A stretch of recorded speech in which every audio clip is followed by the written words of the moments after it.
Welcome to Thrive and Evolve Book Club, which is part of what Lindsay, my wife, and I now are referring to as Thrive and Evolve Coaching.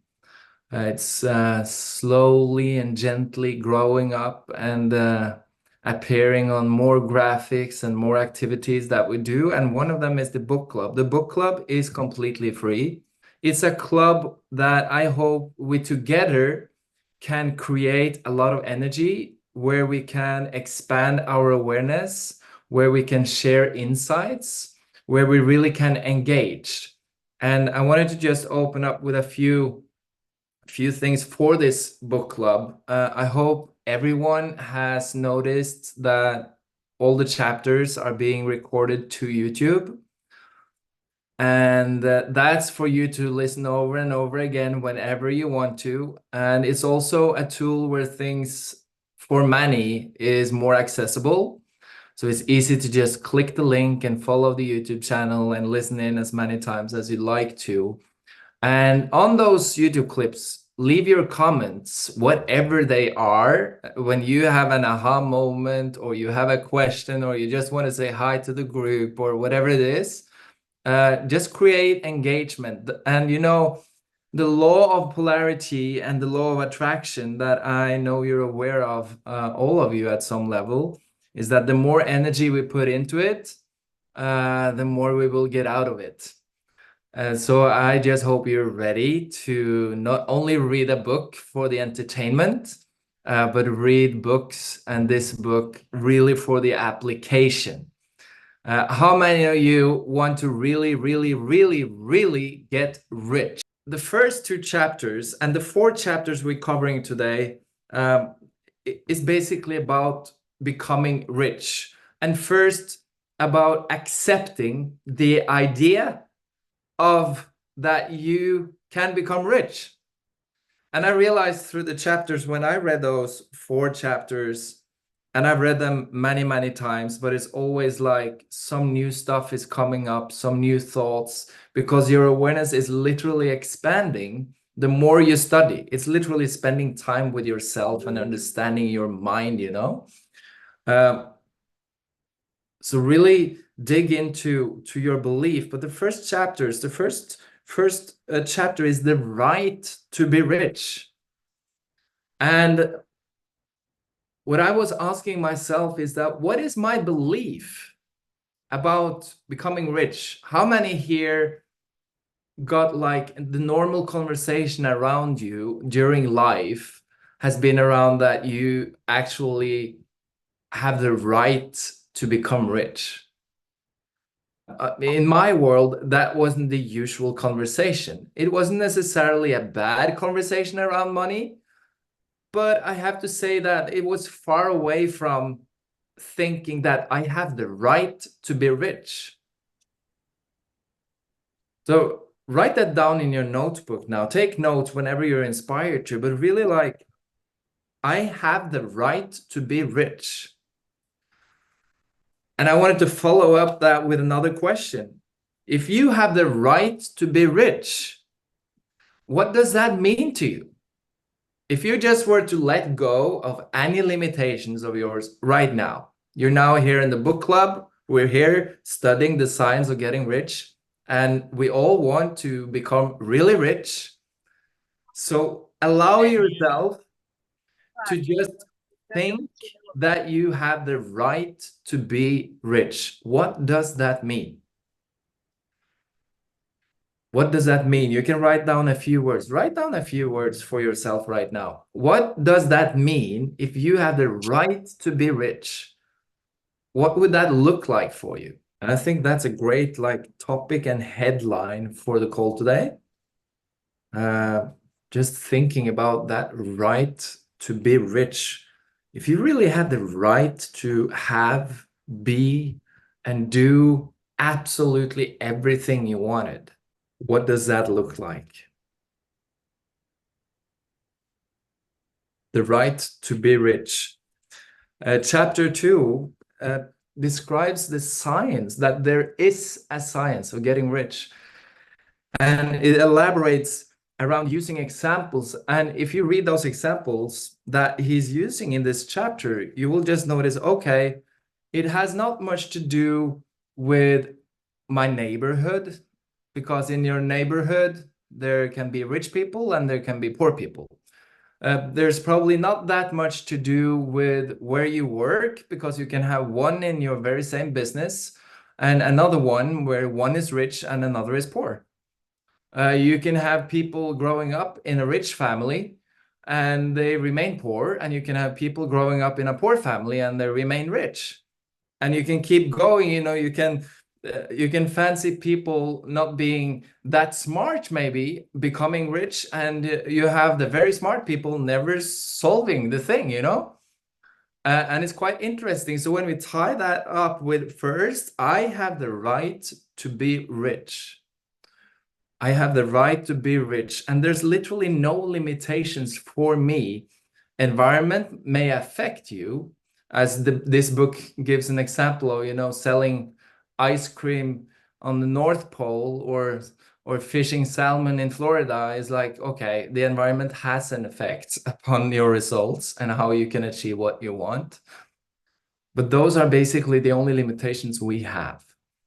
So again, just tell yourself, I have the right to be rich, and start loudly speaking, because this is all about belief systems. We all have a financial belief system. Whether it's good or bad doesn't matter. Whether it's big numbers, small numbers, doesn't matter. We have a belief. What really matters, if we were to believe and test the content of this book, is that you and I can be rich. Another perspective that the first chapter is tapping into as well is that we're talking about becoming rich in money, cash flow in your account. And that tend to raise the bar even higher for many, because I can accept that I have the right to be rich. Like, we can accept that I have the right to be rich in relationships. I have the right to be rich in happiness. I have the right to be rich in matter of my health. And yes, you have. But when you start playing with cash, there's another little belief system in many environments that pops up. Oh, money is not everything. No, it's not everything, but it's much easier to get life along while you have money. And if you start thinking about the ideas and words you got now from I have the right to be rich, what does that look like? I wanted to continue your little notes there and focus on the cash. Like, allow yourself to think that as money come to me, I have certain skills, I have certain talents, I have certain desires that I really want to make happen in this world. I wanted to write down, what are those desires? Just a few quick notes. You can work deeper on this later on, but just to engage our mind. What is your desire? And when you look at that desire, allow yourself, whether it's the dream car, the dream house, the dream job, the dream wife, the dream body, the dream whatever it is, allow yourself to just put it down there. And then I have a question. Is there any of those that can be fully accomplished without cash?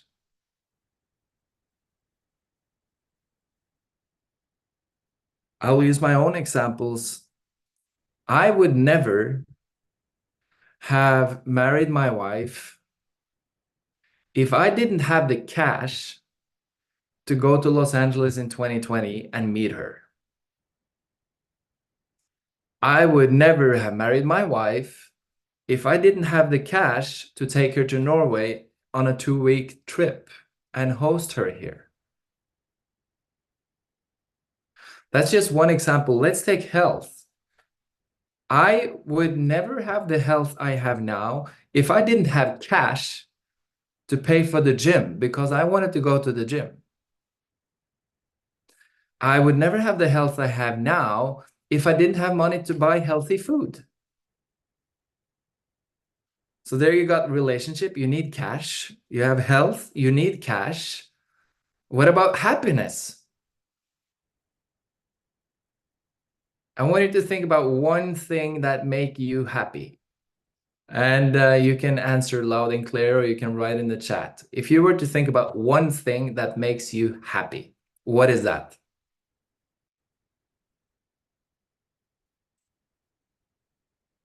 Steinar, travel. Okay, cool. Travel makes a lot of people happy, me included. Goes for both of us. For both of you, travel together, even Yes. more happiness. Do you need money to do that? Sort of, yeah. Okay, any other examples of what makes you happy? Helping the kids. Yeah, bringing the kids. Does that cost money? I have 3 of them, so I can tell you yes. Help the kids. Yeah. But, So it doesn't matter on what level, you need cash to fully live the life you want to live. How beautiful is the new belief then, thinking about that I actually do have the right to be rich. And and then lean it into cash and accept that I want to earn this amount of money because that is what I need to live my life fully, to the contribution, not only for everyone else, but also for you, right?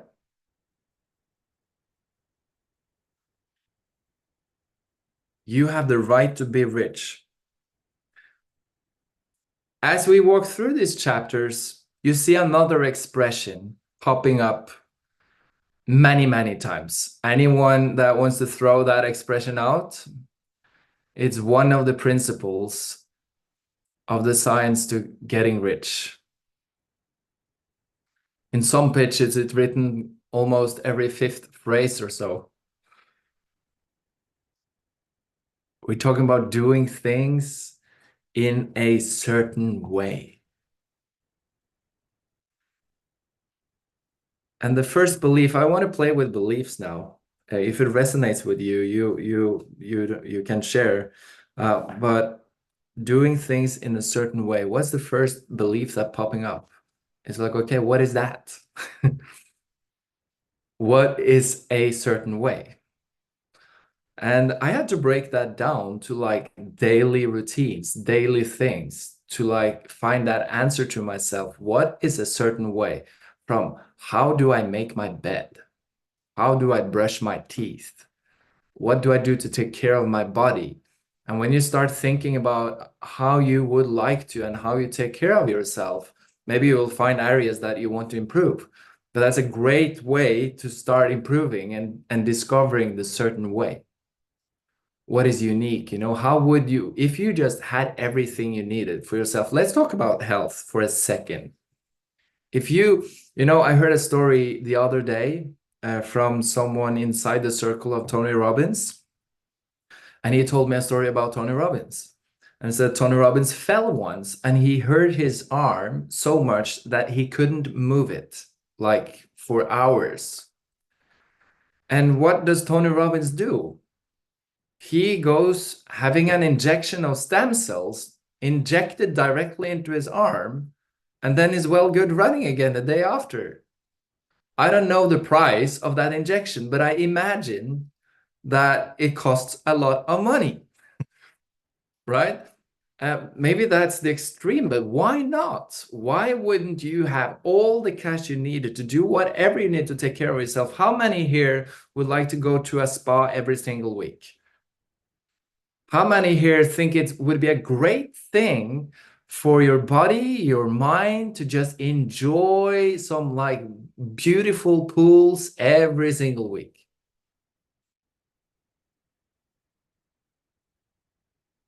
Can talk about food. Who here loves a great meal? Right? Who here would like to dine more often than you do today? Yeah. And what is required? Cash, cash, cash, cash. So go back again.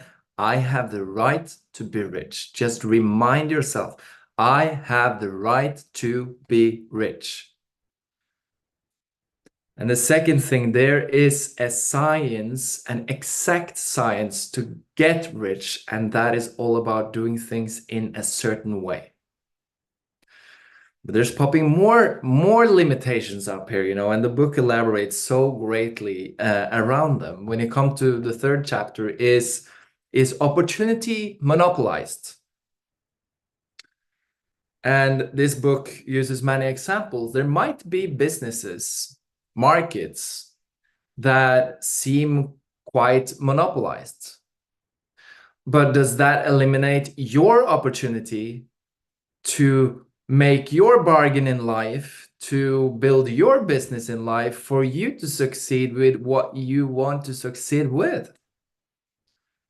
It's packed with opportunity. And I remember, and I remind me still of this story, and this story will probably follow me until I die. That interview with Bill Gates, when he responded to the question from Letterman, what made you so successful? And he jokes and says, oh, I'm just lucky. And Letterman can't stop it and just, wait, you have to give me something more. And he shares that, you know what? I believe that every single human being on this planet is exposed to the same opportunities. Problem is that they don't see them. And among those who see them, problem is that even fewer grab them. And this is important for this book club and this book right now. Tap back again to I have the right to be rich. As soon as we start to feel that right, anyone feels that right now? I can feel that right now.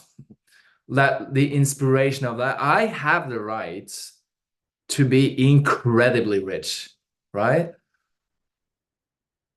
And it's a belief. When we study this material together, when you listen to the YouTube chapters over and over again, as many times as you like to, I will put it this way, the more time you spend in it, what happens is that your mind expands. You start to see things differently. And that's my understanding of that very answer Bill Gates gave to Letterman. Most people don't see. Why is that they can't see? Because they have two eyes, they have two legs, two arms, most of them, and can move and be in all kinds of different situations. The reason they can't see is that they are not aware. They're not aware of that they have the right to be rich. They're not aware of that it's plenty of opportunities around. No, most people are filled with belief system packed with, I can't. Not everybody can be rich. Money is not growing on trees. I don't have the right talents. There's so many people better than me. Who am I to succeed? What can I do to break out? All those limitations. No, that's done already. I can't create a new idea. When that is your belief, that leads me to another quote from Napoleon Hill in the book Think and Grow Rich. He actually confirms what we're talking about now. To expand and become rich, he says that you gotta have an open mind. What happens when you have accepted the old beliefs that there is no opportunity for me, or I don't have the talents needed, or not everyone can get rich, and I'm probably one of them. Who am I? I come from this family or this circumstance, blah, blah. If that's the belief, that's not open-mindedness. Would you agree? Yeah, that's nothing bad. I'm not judging anyone, but it's just not an open mind. The mind is programmed and set to think that way. And until that mind starts to study stuff like this very material, they will stay there forever. Because we have all the resources inside, and it taps further in. Next point in this book is chapter 4. And that's where we really tap into what we're thinking about. So rewind back to the thought of, I have the right to be rich. And then we can start looking at ourselves, okay, how do I change my thinking on levels I need to change them? I will guess that through your life today, there are certain things you're very happy with. At least I hope so. So we're not talking about changing everything in your mind. We're only talking about the things you want. And the things you want when you think about that, I have the right to be rich. So chapter 4 talks about the thought substance, the formless substance. I just wanted to share a few things around that with you. My interpretation, and you can interpret that however you want to, but of this formless substance is energy. It's simply energy. Because if you break down everything around you, whether you're here at home, look at your book, the table, the chair you're sitting on, and so on, you can break everything down to energy. So that is the substance. And then you can read through the Science of Getting Rich, chapter 2, it says that like cause creates like effect. Okay? That means a like thought will create a like effect. So when we start to work on those money beliefs, which I believe is the first part we really should work on. So that's why I'm not focusing much on all of that and then the money belief through today's session. But changing that money belief, allow yourself and start thinking, okay, I have the right to be rich. And then you started to think about what you imagine when you think about that. You wrote a few words down. I would like you to share a few of those words here with us right now. What was some of the words or ideas you wrote down? Then visualizing, believe, massage. How wonderful is that? Yeah. You talked, it was desires you asked about what we wrote down. Yeah, when we first wrote and said, I have the right to be rich, what does that mean to you? Yeah. What does that look like, you know? I can share mine. I wrote to help others, Uh-huh. to have freedom, to travel to any place I want to go, eat what I want, stay anywhere, feel security when it comes to, and I wrote almost everything. You can't have like 100% security in this world, but 99% security. Yeah, Mm. 99% security. The first thing you said was help other people. And later in this book, you will read more about that, about helping other people. And it literally says, don't spend time on charity. It doesn't say don't do it, but don't do it first, right? Because if you were to help, I don't know how many you want to help, Len, or you, Steiner, or Sandra, or Guide. I know all of you, so I know that you really want to help and give something good to people. And that require cash flow.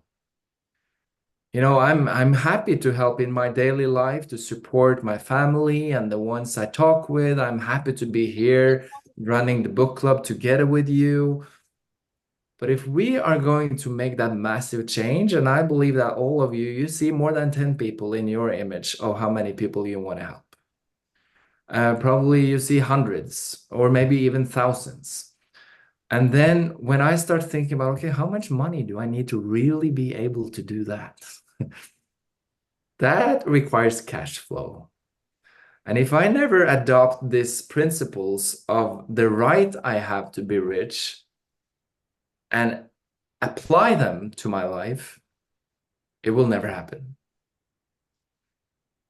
So let's start with you and me, your dream, your desires. And again, I know that's the third truth that people have challenge with, putting myself first. True. I can't do that. I have to do that first. I have to help those first. I have to take care of this first. It's really about putting yourself as number one.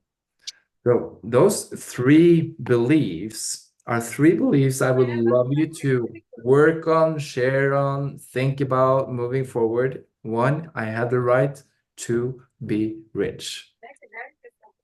Life is packed with opportunities, and I am number one. I want us to read chapter 4 together, so you can find your book or the PDF, and let's do chapter 4 together. And I will stop along the chapter and share some ideas, because when we really get this, I had to study this one chapter many times, and I still get new ideas, new thoughts. My awareness is still expanding while I'm reading it, but it's among everything I've read, and this is the honest truth, guys, amongst everything that I have read and studied, if anyone were to ask me what chapter made a big difference for you, it's this chapter. Wallace D Wattles is one of the authors I refer to many times, and it's this chapter. There's a few others, but the first one that pops up in my mind is it's this chapter. The first principle in the science of getting rich. Thought is the only power which can produce tangible riches from the formless substance. The stuff from which all things are made is a substance which thinks, and a thought of form in this substance produces the form. So what is it saying? It's saying that basically the thought you have and the thought you entertain with desire means you are creating, and the substance of energy, as I refer to, is producing the form. Will it just happen by itself? I believe it will happen very slowly, potentially by itself, but at some point there will be needed action to make it happen. You know, if you want to sell a product or a service and you have that desire, you keep that thought, that image of how awesome it will be to sell my product and meet with all these people, and people are just buying whatever service I'm providing because they love what I provide, what I do, and it really makes a change in their lives and they get happy, and you know, whatever that is. If let's say if I run a brand of clothes, if I never paid attention and visited a clothes store, I would have a hard time selling my clothes all over the world. If I never posted my clothes on social media, on Instagram, I would probably have a very hard time selling my clothes. You may have crazy ideas that you think immediately are crazy, but you just act upon them and you don't know the outcome from your action. But you're in action, holding that desire. So on that level, as long as you are acting toward what you're thinking about, what you're desiring, you can just believe and know that you have what? The right to be rich. And you can hold those desires and thoughts, those thoughts in this substance, in this formless substance that I call energy, and it will cause you to move forward and take actions. And that's the only thing you need to think about. Think about what you want and act. Think about what you want and act. Just think about what you want and act. It's not up to you how things are going to happen. It's all about the thought, the way you think about what you want. I'll keep reading a little bit. Original substance moves according to its thoughts. Every form and process you see in nature is the visible expression of a thought in original substance. As the formless stuff thinks of a form, it takes that form as it thinks of a motion. It makes that motion. That is the way all things were created. We live in a thought world, which is part of a thought universe. The thought of a moving universe extended throughout formless substance, and the thinking stuff moving according to that thought, and this is powerful, took the form of systems of planets and maintains that form. Thinking substance takes the form of its thought and moves according to the thought. Holding the idea of a circling system of suns and worlds, it takes the form of these bodies and moves them as it thinks.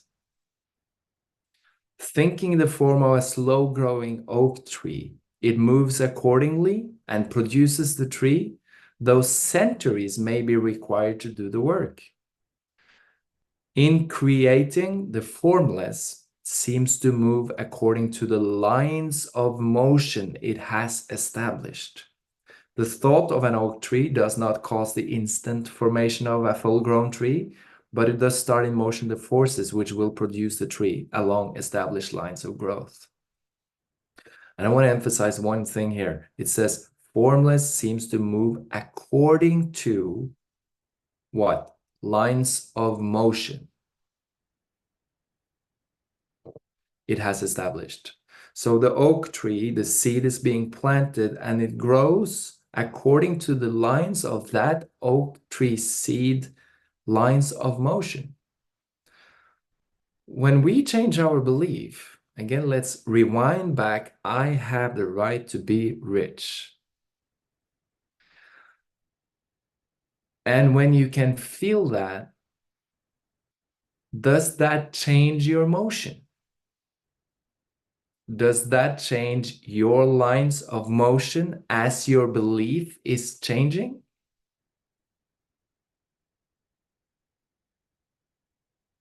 If you can think of a situation where you felt that you're just invincible, unbeatable, happy, energized, fused, optimistic, powerful, does that change your lines of motion? Is that a way to speed up things? Is that a way to accelerate a little bit faster or maybe even a lot faster?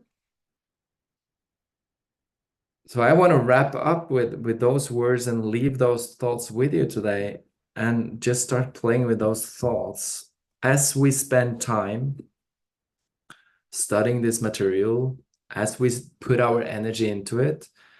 Just play with it, have fun with it. And I want everyone in this book club, just enjoy. But think about your investment of time every day.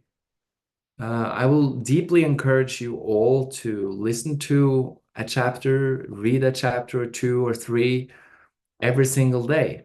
Maybe you don't have to like take an hour every day. If you can, great. It just expands your awareness more. But just create that routine that, this book club and this book, I just want to tap in there every day and remind yourself of why. And we just elaborated around the why. My why is because I want to accelerate my motion and my lines of motion so that I can see more of the things I want to see. And I believe you want the same thing. Yes, yes. I love your comments. I love having you here, guys. And use the WhatsApp group for whatever you like to use it for. Connect with people, make a phone call, share a page when you read or listen to something, ask your question, and just bathe in this environment. And we will tap back at 7 p.m. UK, 8 p.m. Central European time next Monday again. And then it's all about chapter 5, 6, 7, and 8. They all are published on the YouTube channel already, so you can just start enjoying them, and more will come. All right? Thank you so much, guys. Lovely to see you. Have a good day.